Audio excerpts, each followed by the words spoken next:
저도 주 안에서 여러분들을 사랑하고 축복합니다. 오늘은 성령께 사로잡혀 사는 삶, 우리 시리즈 설교 9번째 설교를 하려고 합니다. 이기는 삶이라는 제목으로 하나님 말씀을 선포하겠습니다. 여러분, 성경 에베소서를 보면 1장부터 3장까지는 사도 바울이 계시로 깨달았다는 완전한 복음이 나와 있습니다. 그리고 4장부터 6장까지는 이 복음을 믿고 거듭난 하나님의 자녀들이 이 땅에서 어떻게 살아야 하나님께 영광을 돌리고 승리하는 삶을 살 수 있는지, 하나님이 디자인하신, 하나님이 정하신 성도들의 삶의 원리들이 쭉 나옵니다. 많은 삶의 원리들이 나오는데 그 중에 가장 중요하고 핵심된 원리가 오늘 우리가 함께 읽었던 본문에 나와 있습니다. 자, 우리 한번 이 말씀을 다시 한번 읽어보겠습니다. 시작. 술 취하지 말라. 이는 방탕한 것이니 오직 성령으로 충만함을 받으라. 오직 성령으로 충만함을 받으라. 성령 충만하여 성령에 사로잡혀 살라는 것입니다. 이것이 하나님의 자녀들의 가장 중요한, 가장 소중한 삶의 제1원리라는 거예요. 여러분, 요즘 성령으로 충만하십니까?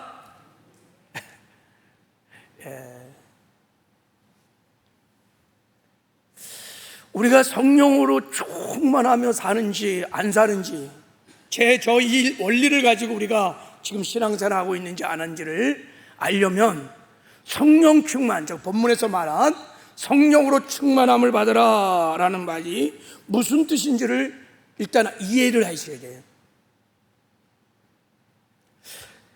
자, 보통 많은 사람들이 성령 충만함을 그냥 성령을 받으라 저런 말씀들을 보고 이렇게 생각해요.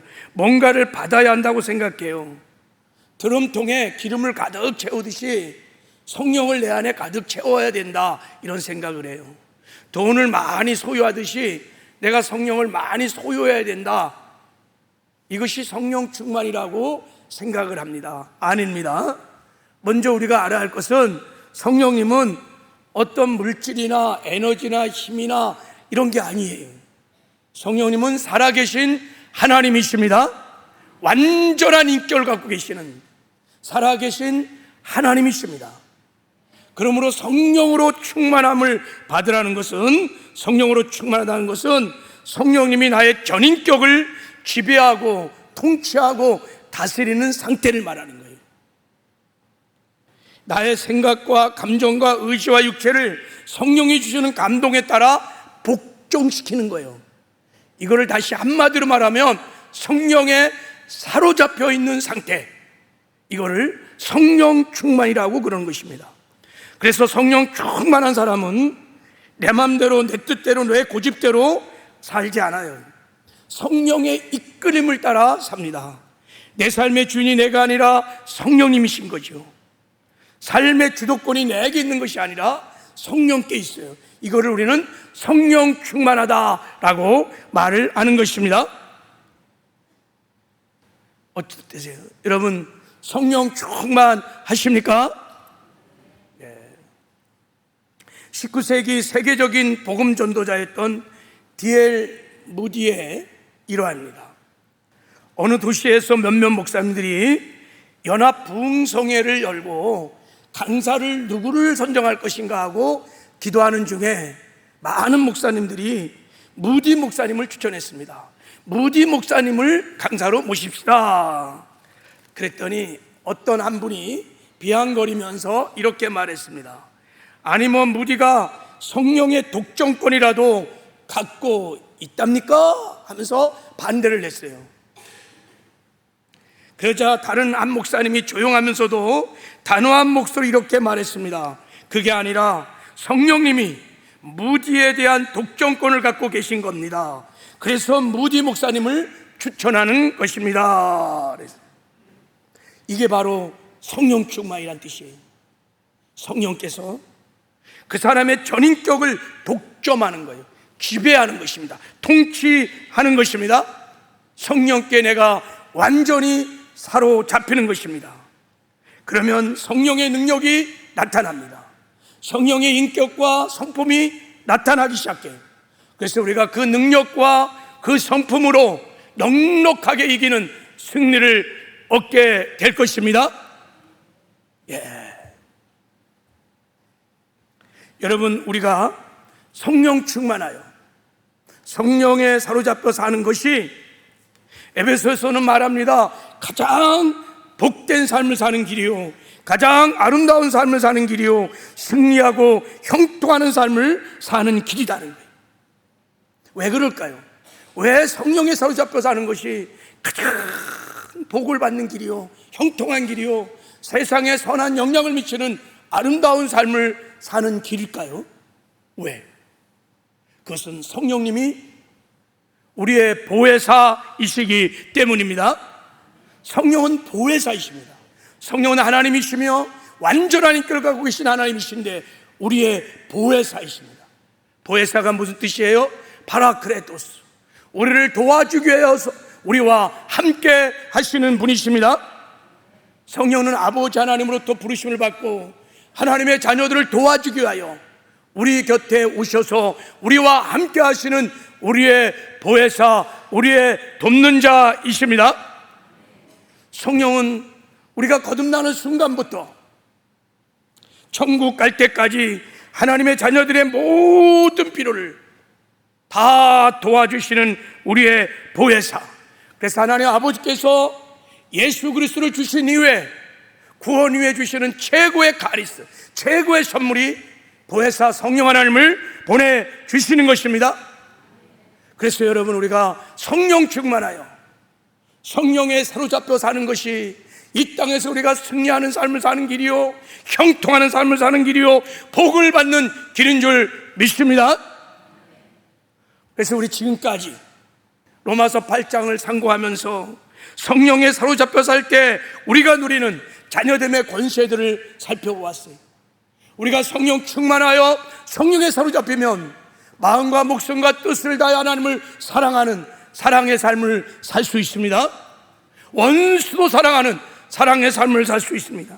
죄와 구별된 거룩한 삶도 살 수 있어요. 하나님의 말씀을 지켜 행하는 의로운 삶들도 살 수 있습니다. 죄도 이기고 육신의 소욕도 이기고 마귀도 이기고 세상도 이기는 승리하는 삶도 살 수 있습니다. 사명도 잘 감당할 수 있는 충성된 삶도 살 수 있습니다. 예배 생활 성공할 수 있습니다. 기도 생활, 말씀 생활, 여러분의 가정, 직장, 사업들도 성령 충만하여 성령에 사로잡히면 성공적인 삶을 살 수 있습니다. 성령은 마침내 우리의 구원을 이루어서 천국으로 인도하는 영광도 허락해 주십니다. 여러분, 우리가 성령 충만하여 성령에 사로잡혀 살기 시작하면 하나님이 준비하신 주 안에서 풍성한 삶, 자녀됨의 권세를 누리며 살게 되는 것입니다. 그래서 하나님은 우리가 성령 충만하기를 원하시는 거예요. 성령에 사로잡혀 살기를 원하십니다. 그렇게 살아야 우리가 세상에 나가서 여러분의 각자의 삶의 자리에서 하나님의 영광을 나타내기 시작합니다. 저와 여러분께서 하나님의 나라가 나타나는, 하나님의 영광이 나타나기 시작해요. 그러면 세상 사람들이 우리를 통해서 나타난 하나님의 영광을 보고 천국을 보고 하나님께로 돌아오는 구원의 역사도 일어납니다. 이게 하나님을 영화롭게 하는 삶이요, 이게 하나님께 영광을 돌리는 삶인 것입니다. 그래서 우리가 하나님을 영화롭게 하고 하나님께 영광을 돌리는 삶을 살기 위해서 반드시 우리는 이 땅에 사는 동안에 하나님이 정하신 대로, 하나님이 디자인하신 대로 성령에 사로잡혀 사는 삶을 살아야 될 줄을 믿습니다. 할렐루야. 이건 선택이 아닙니다. 내가 그렇게 살아도 되고 안 해도 되는 선택이 아니라 모든 하나님의 자녀들은 이 땅에 사는 동안에 성령 충만하여 성령에 사로잡혀 성령의 능력으로 사는 것이 하나님이 정하신 모든 성도들의 삶의 원리인 것을 여러분 믿으시기를 주님의 이름으로 축복합니다. 할렐루야. 우리 한번 옆 사람 축복할 때 항상 성령에 사로잡혀 사세요. 한번 축복합시다.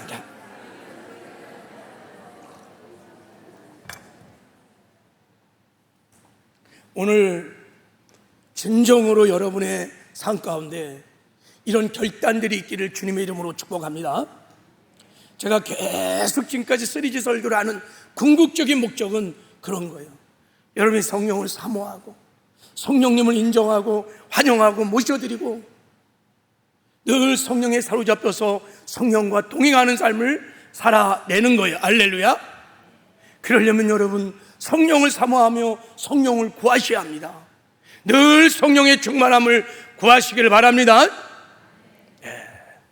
자, 오늘 에베소서 5장 18절에 나타난 성령에 사로잡혀 사는 삶은 구체적으로 어떤 삶일까?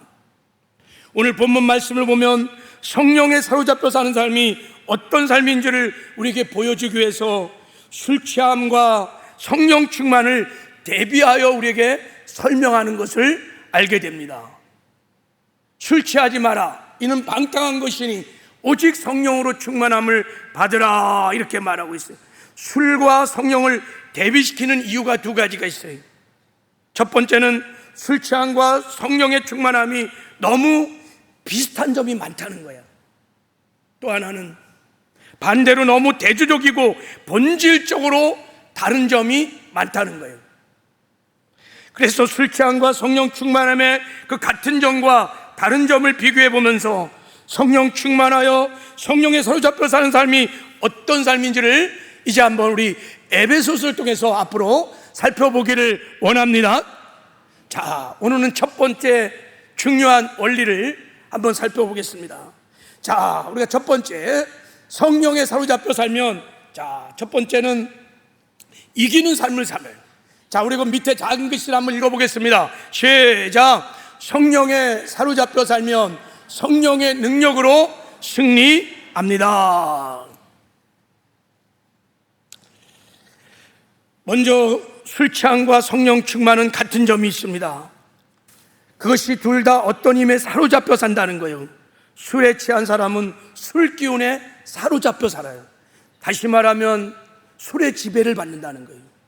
성령 충만함도 성령의 기운에 사로잡혀요. 성령의 통치와 지배를 받아요. 그래서 성령의 능력이 나타나기 때문에 그 능력으로 이기는 거예요. 사람들이 술을 먹고 술 기운으로 이기는 경우가 간혹 있어요. 비록 순간적이지만 술이 들어가면 사람은 담대해집니다. 용기가 100배로 막 늘어나요. 그래서 용기가 없는 청년들이 술을 한 잔 먹고 용기를 얻어 사랑을 고백하기도 하고 그 어렵다는 첫 키스도 시도하고 뭐 결혼까지도 가기도 하는 거예요. 그래서 여러분 재미있는 유행가가 있잖아요. 한마을의 도박머리 총각이 최진사 때 셋째 딸을 사랑했대요. 근데 셋째 딸이 나타나기만 하면 얼굴이 벌거져 갖고 말 한마디 못하고 호랑이 같은 최신자가 나타나면 뺑리를 치는 거예요.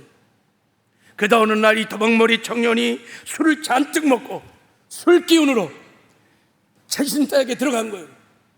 대문을 팍 차고 들어가서 넙죽절을 하면서 흥이 넘치는 노래를 불렀대잖아요. 사익감 없으시면 이 몸이 어떠냐고 물어봐야지. 그래갖고 그날 합격해갖고요, 최신자 때 셋째 딸과 결혼을 했다는 유행가도 있습니다. 여러분, 이게 술기운이에요. 술기운. 술기운으로 승리한 거예요. 여러분, 그래서 이런 말이, 자, PPT 좀 한번 여줄래요? 자, 더치 컬리지라는, 네덜란드의 용기라는 이런 단어가 있어요. 네덜란드인의 용기. 저 용기가 무슨 용기냐면 술기운으로 빌린 용기예요. 술기운으로 내가 뭐를 해낼 때, 술기운으로 뭔가 문제를 해결할 때, 술기운으로 뭐를 이겨나갈 때 저 말을 씁니다. 더치 컬리지라는, 마치 고유명사처럼 사용을 하는 거예요. 17세기 유럽에서는 흑사병이 막 창궐했습니다. 1665년 영국 런던에서는 흑사병이 곳곳에 발병하여 도시 전체를 봉쇄령을 딱 내린 거예요. 봉쇄령. 그러니까 런던 안에 흑사병에 걸리지 않는 사람들이 문제인 거예요. 이제 음식이 공급되지 않으니까 꼼짝없이 봉쇄령을 딱 내렸으니까 이게 죽게 생긴 거예요. 아무도 흑사병이 너무 무서우니까 음식을 공급해 주지를 못하는 거예요. 그럴 때 요 찰나를 이용해서 돈을 벌려고 생각했던 사람들이 있었어. 그 사람들이 네덜란드 상인이었대요. 그들이 부둣가에다가 음식을 갖다 이렇게 놓으면 런던에 갇혀있던 사람들이 거기다 돈을 넣고 음식을 가져가는 거예요. 그래서 하나씩 둘씩 하다 보니까 그 흑사병이 창궐하는 몇 년 동안 계속 네덜란드들이 그렇게 음식을 공급하고 돈을 받고, 그래서 런던 사람을 다 살렸다는 거예요. 그런데 당시 흑사병에 한번 걸리면 죽는 것이나 진배 없었기 때문에 네덜란드 상인들이 목숨을 내놓고 돈벌이를 한 것이요. 그래서 그들이 음식을 갖다 줄 때 먼저 술을 잔뜩 먹었대요. 술을 잔뜩 먹었고 술 기운으로 그렇게 그 흑사병이 창궐한 런던에 들어가서 음식을 공급했다는 거예요. 그래서 나온 말이 저 더치 컬리지라는, 네덜란드의 용기, 인의 용기. 여러분, 술을 잔뜩 먹으면요 공포, 두려움들이 잠시는 사라지는 것 같아요. 용기가 나는 거예요. 제가 설교 준비하면서 전에 저희 아버지 묘를 이장하게 됐어요. 이장을 하는데, 야, 그럼 묘를 파서 이장하는 게 쉬운 일이 아닌가 봐요. 우리 큰형님 친구분들이 몇 분이 오셔갖고 이장을 한 거예요. 이렇게 묘를 다 파갖고. 제가 늦게 올라가 보니까 막 얼굴이 벌간 거야, 벌게. 사람들이 다. 옆에 보니까 소주병이 막 3-4병이 막 있어. 생소주를 그 묘 앞에서 그걸 다 까갖고 생소주를 잔뜩 먹은 다음에 이장을 한 거예요. 왜 그럴까요? 두려우니까. 이 묘를 파면 뭔가 그럴까봐 두려워서. 이게 여러분 더치 컬리지라는 거예요. 이게 술기운으로. 여러분, 술기운으로 사람들은 잠시나마 고통을 잊고 문제를 잊습니다. 술기운으로 미워했던 사람도 용서하기도 해요. 술기운으로 서로 섭섭했던 것도 풀어지고 싸웠던 것도 풀어집니다. 술기운으로 슬픔도 이기고 술기운으로 힘든 일도 척척해냅니다.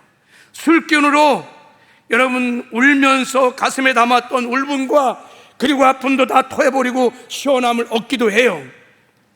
그런데 동일한 원리야. 우리가 성령 충만하여 성령에 사로잡히면 성령의 기운으로도 담대해집니다. 물론 술 기운과는 비교할 수 없는 담대함이 생깁니다.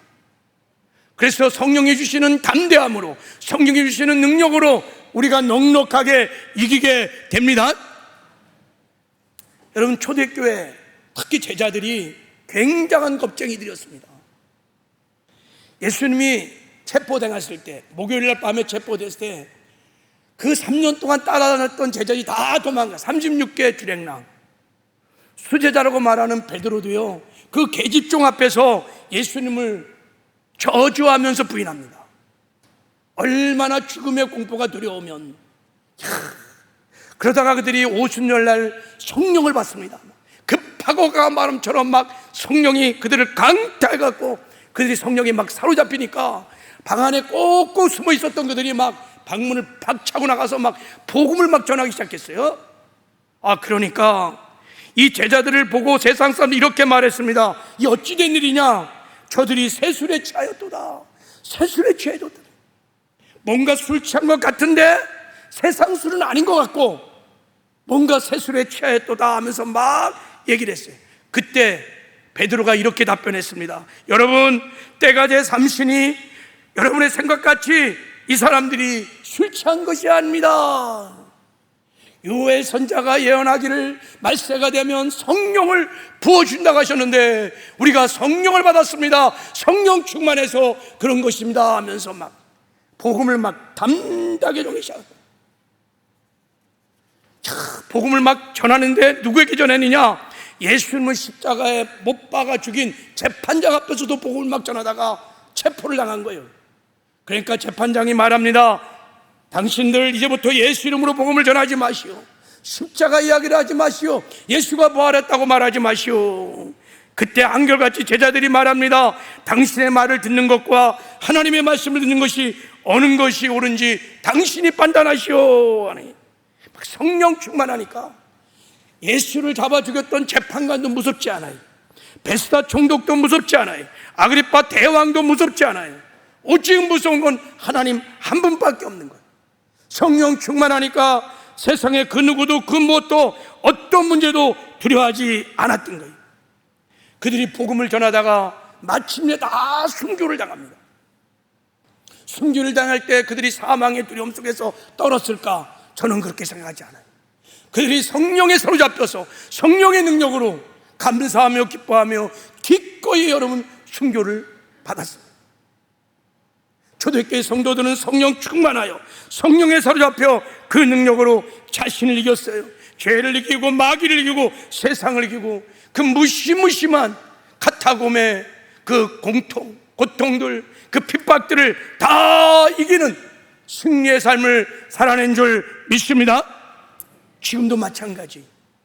하나님의 자녀들이 이 땅에 살아가는 동안에 승리하는 비결은 한 가지, 성령의 세술에 취하는 거예요. 성령의 기운으로 사는 거예요. 성령의 능력으로 사는 것입니다. 그러면 넉넉하게 승리하는 삶을 살게 될 줄을 믿습니다. 그래서 말씀하셨어요. 성령이 너에게 임하시면 권능을 받고 그랬어요. 여러분, 이 권능이 두나미스란데, 두나미스. 이게 무슨 권능이냐면 하나님의 아들이신 예수님이 동정녀를 통해서 이 땅에 오시게 했던 능력이에요. 예수님이 이 땅에서 귀신을 쫓고 병자를 치료하고 죽음을 다스리고 자연을 다스렸던 권능이, 이 권능이, 예수님을 사망 권세에서 파하시고 부활시켰던 권능이 바로 이 두나미스, 이 권능이, 성령이 임하면, 성령 충만하면 이 권능이 임한다는 거예요.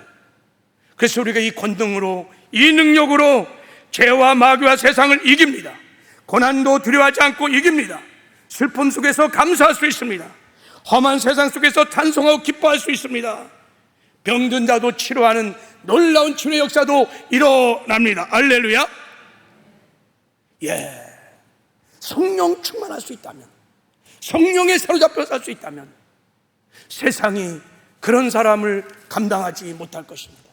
두나미스, 권능이 임하기 때문입니다.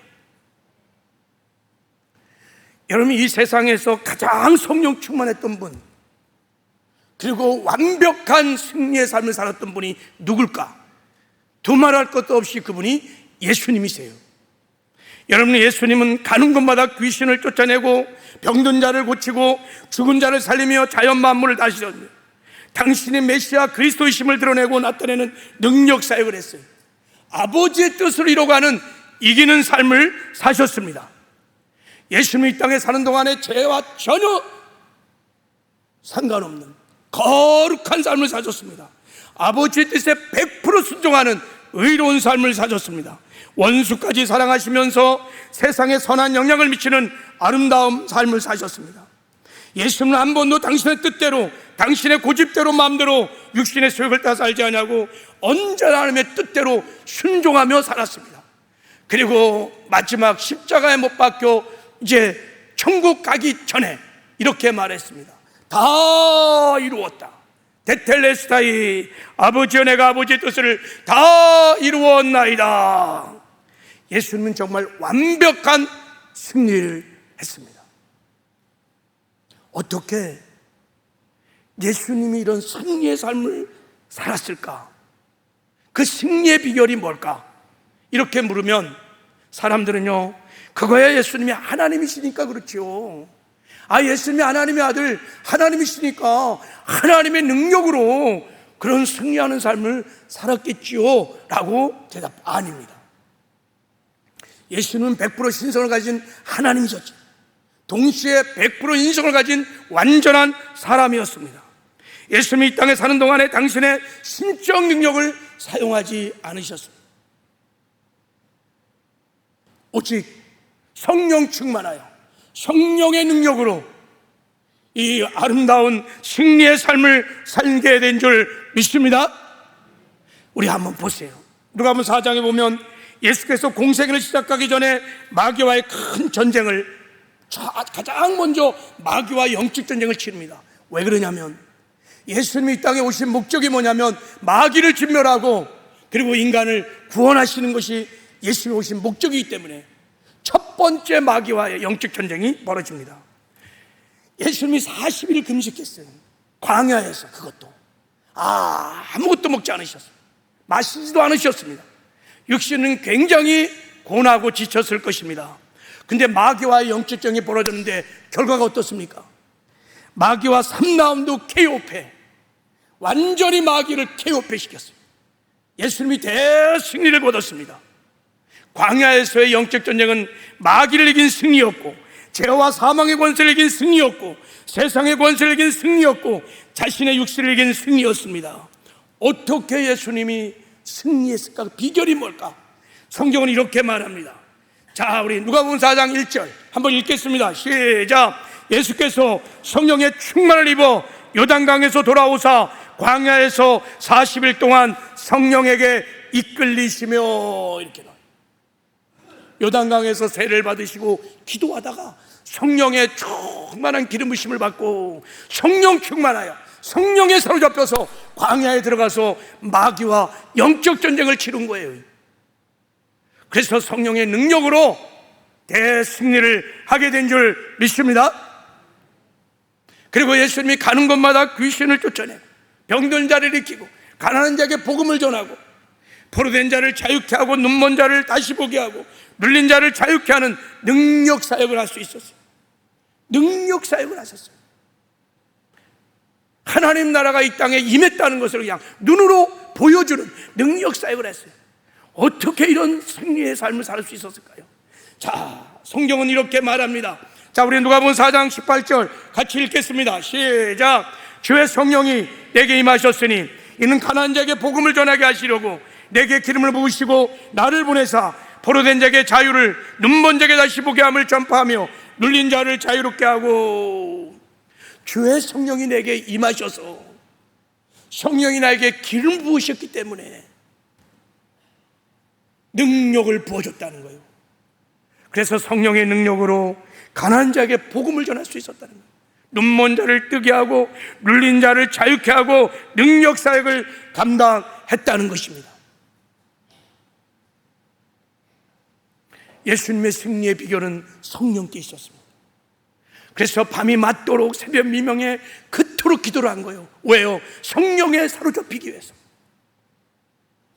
그래서 성령에 사로잡혀서 성령의 두나미스, 권능으로 사역을 하신 거예요.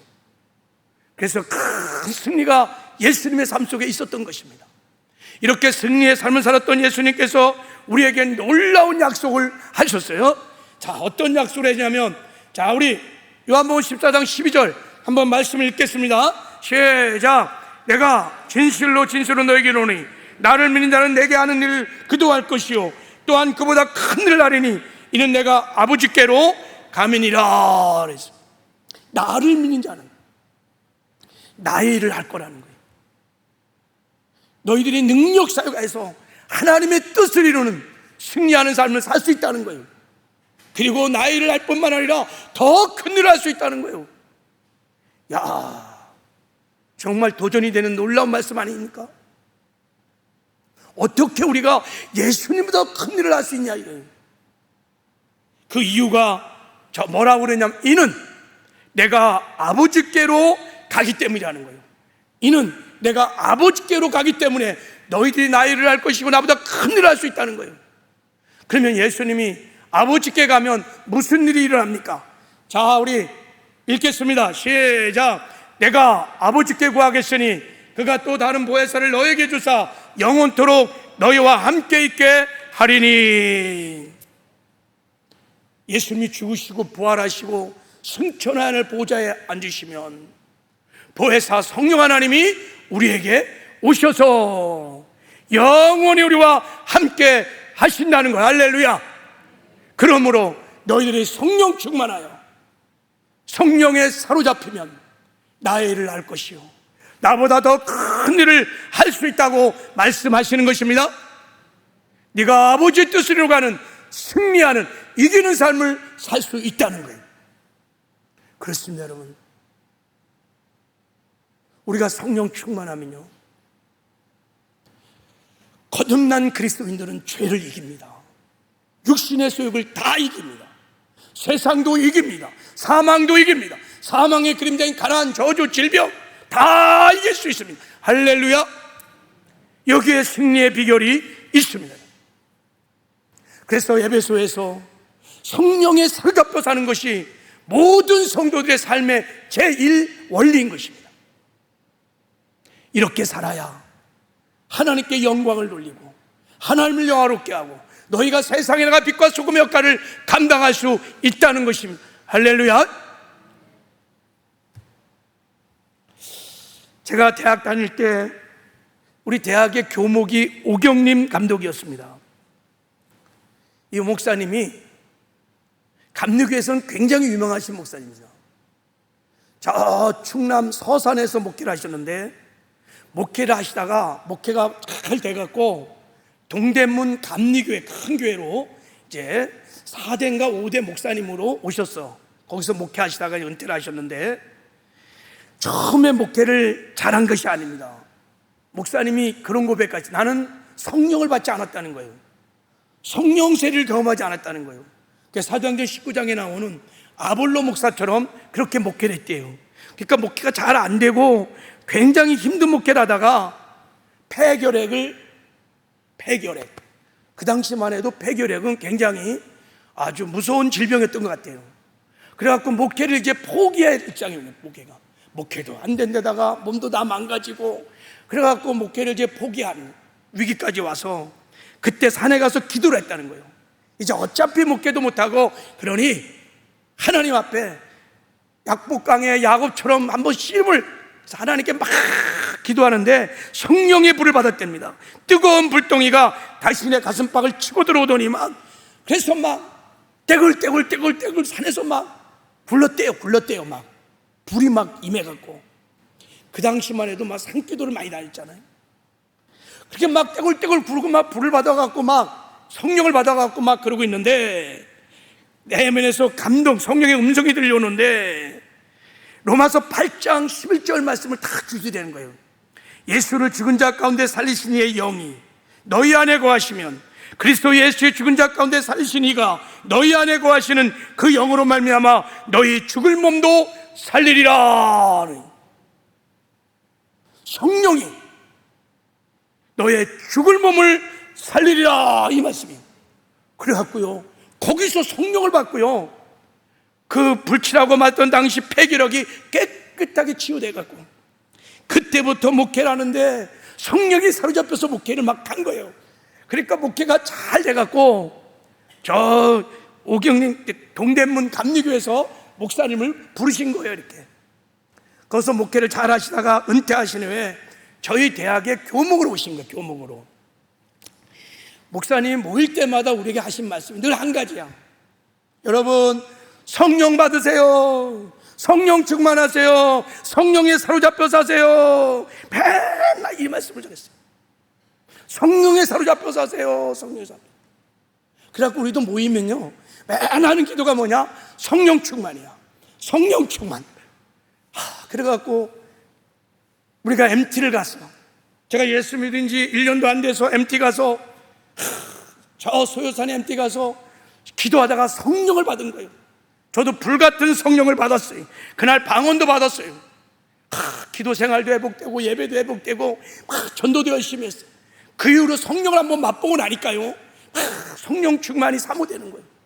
그래서 늘 성령 충만을 구하고, 성령의 사로잡혀 살다 보니까 담배도 끊어지고 술도 끊어지고 은밀한 죄도 끊어지고 육신도 이기고 마귀도 이기고 세상도 이기는 승리하는 삶을 살게 된 줄 믿습니다.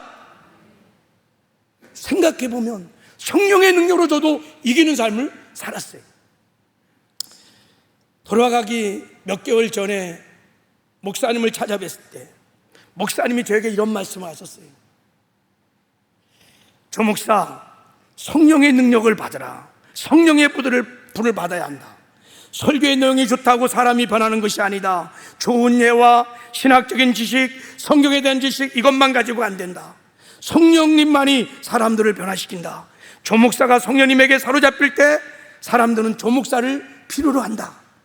심령 속에 성령의 불이 타오르지 않으면, 성령의 불이 꺼지는 순간 에너지가 떨어져 달리던 기차가 멈추는 것처럼, 불이 끊어지면 나르던 베개가 떨어지는 것처럼 영적 생활은 모든 것이 스톱된다. 성령에 사로잡혀야 한다. 성령에 사로잡혀야 한다. 그래 제가요, 그리고 이 말씀을 하시고 몇 개월 후에 천국 가셨어요. 그래서 제가 가장 좋아하는 말이 뭐냐? 성령에 사로잡히세요. 이게 우리 오경래 목사님이 저에게 마지막 유언처럼 하신 말씀이에요. 조 목사, 성령에 사로잡혀 목회해야 된다. 여러분, 그래야 이길 수 있습니다. 할렐루야. 늘 말씀드리죠. 여러분, 신앙생활은 99대 1이라고 말씀드려요. 신앙생활은 예수님께서 죽으시고 부활하고 승천하셔서 내 마음을 성전 잡고 내 안에 오셔서 나와 함께 하십니다. 그 나와 함께 하시는 그리스도의 영인 성령과 함께 사는 것이 신앙생활인 거예요. 그래서 여러분, 내가 할 수 없는 일은 뭐냐면 성령 충만하여 성령에 사로잡혀서 성령과 동행하는 일을 하게 되면 성령의 99의 드나미스, 권능이 임해서 우리는 100의 역사를 이뤄가는 하나님의 사람들인 줄 믿습니다. 그럼 우리의 늘 관심과 기도는 어디 있어야 하냐면 성령 충만이 있어야 합니다. 내가 얼마나 성령의 통치와 다스림을 지금 받고 있는가. 반대로 내가 시퍼렇게 살아서 내가 내 인생의 주인돼서 내 멋대로 내 생각대로 살고 있는가. 여러분, 여기에 따라서 신앙의 성패가 좌우됩니다. 늘 성령의 충만을 구하며 성령에 사로잡혀 살아야 될 줄을 믿습니다. 그러면 계속 타오를 수 있어요. 여러분, 성냥불을요 탁 하고 켜봤어요. 그러면 성냥불에 불이 붙어요. 이게 얼마나 갈까요? 한 10초면 다 그냥 기둥까지 다 타버려요. 근데요, 자, 이런 호롱불은 어떻습니까? 보세요. 이 호롱불은요 꺼지지 않아요. 기름이 있기 때문에, 심지가 기름에 꽉 잠겨있기 때문에 심지는 1만 타고요 99루가 기름을 타기 때문에 성냥불처럼 허르 탔다가 사라지지 않아요. 마찬가지로 우리 영혼이, 우리의 신앙생활이, 우리의 삶이 성령에 잠기면, 성령의 통치를 받으면, 성령의 지배를 받으면, 성령에 사로잡히면 계속해서 저 호롱불처럼 여러분 빛나게 될 줄을 믿습니다. 그래야 우리가 세상에 나가서 빛과 소금의 역할을 감당할 수 있는 것입니다. 우리 힘으로는 불가능해요. 그래서 오늘 하나님께서 에베소를 통해서 우리에게 말씀하시는 거예요. 자, 오직 너희들은 성령의 충만함을 받으라는 거예요. 오직 성령으로 충만함을 받으라. 할렐루야. 이 말씀은 여러분, 문법 구조를 살펴보면 4가지 굉장히 중요한 진리가 있어요. 오직 성령의 충만을 받으라는 것은 첫 번째 명령입니다. 명령. 그러니까 성령 충만은 하나님의 명령이라는 거예요. 성령 충만을 받아도 되고 안 받아도 되는 선택사항이 아니라는 거예요. 하나님의 자녀들이 성령에 사로잡히는 것은 있어도 되고 없어도 되는 것이 아닙니다. 없어도 여러분 상관이 없고 있으면 더욱 좋은 것도 아닙니다. 성령 충만은 하나님의 명령입니다. 명령. 여러분, 하나님께서 명령하신 게 있어요. 도둑질하지 마라, 살인하지 마라, 간음하지 마라. 하지 말라는 계명을 어기면 죄예요. 또 하라는 계명도 있어요. 그런 계명을 지키지 않으면 그것도 죄예요. 똑같이 오직 성령의 충만함을 받으라고 하나님이 계명으로 명령하신 거예요. 그래서 여러분, 거듭난 하나님의 자녀들이 성령 충만하지 않는 것은 불순종의 죄예요. 여러분 아세요? 그래서 우리가 회개할 때 늘 성령 하나님을 슬프게 하고 근심케 한 것들을 회개하셔야 돼요. 내가 성령을 인정하지 않고 의지하지 않고 내가 내 인생의 주인에서 내 멋대로 살아갔던 성령 충만하지 않은 죄를 가장 먼저 우리가 회개하셔야 됩니다. 성령 충만을 받으라 명령이에요. 선택사항이 아니에요. 그리고 이 명령은 오직 성령을 충만을 받으라는 말은 이 동사가 복수형입니다. 복수형. 그러니까 모든 성도들에게 하시는 얘기예요. 저도 성령 충만해야 되고 여러분도 성령 충만해야 되고 이 자리에 성령의 충만함이 필요하지 않은 사람이 아무도 없다는 거예요. 거듭난 모든 성도들은 다 성령 충만하라는 뜻이에요. 그리고 여러분 이 명령은요 현재 진행형입니다. 계속해서 성령 충만하는 뜻입니다. 내가 어제 성령 충만함을 가지고 살지 말라는 거예요. 오늘 충만해야 되는 거예요. 내가 과거에 어느 기도원에서 수련회 때 성령 충만 경험했어. 과거의 성령 충만을 가지고 오늘 살라고 그러면 안 된다는 거예요. 여러분 과거에 맛있는 음식 먹었다고 오늘 배가 안 고파요? 오늘 먹어야 돼요. 내일도 먹어야 돼요. 오늘 마셔야 돼요. 내일도 마셔야 돼요. 성령 충만을 그렇게 받으라는 거예요. 오직 성령으로 충만함을 받으라. 할렐루야. 그리고 여러분 이 명령은 수동태형입니다. 이 말씀은 무슨 말이냐면 오직 성령의 충만을 받으라는 것은 하나님의 약속이란 뜻이에요. 받으라. 그러면 구하면 받게 되어진다는 거예요. 할렐루야. 우리가 사모하고 구하기만 하면 누구든지 성령의 충만함을 받게 되어진다는 약속인 것입니다. 자, 자녀에게 너 이번에 꼭 1등 하라는 말과 너 이번에 꼭 1등이 되라 하는 말은 비슷한 말 같지만 다릅니다. 너 이번에 꼭 1등이 되라 하는 것은 1등이 되도록 내가 과외 선생도 붙여주고 1등이 되도록 준비시켜주고 도와준다는 뜻이에요. 바로 이 명령은 수동태형 명령입니다. 우리가 사모하기만 하면, 우리가 구하기만 하면 누구든지 성령의 충만함이 임하게 된다는 거예요. 그럼 반대로 내가 사모하지 않으면, 내가 거부하면 누구도 성령의 충만을 받지 못한다는 말을 갖고 있어요. 그래서 여러분 성령을 사모하고 성령을 구하는 성도들 교회는 늘 충만해요.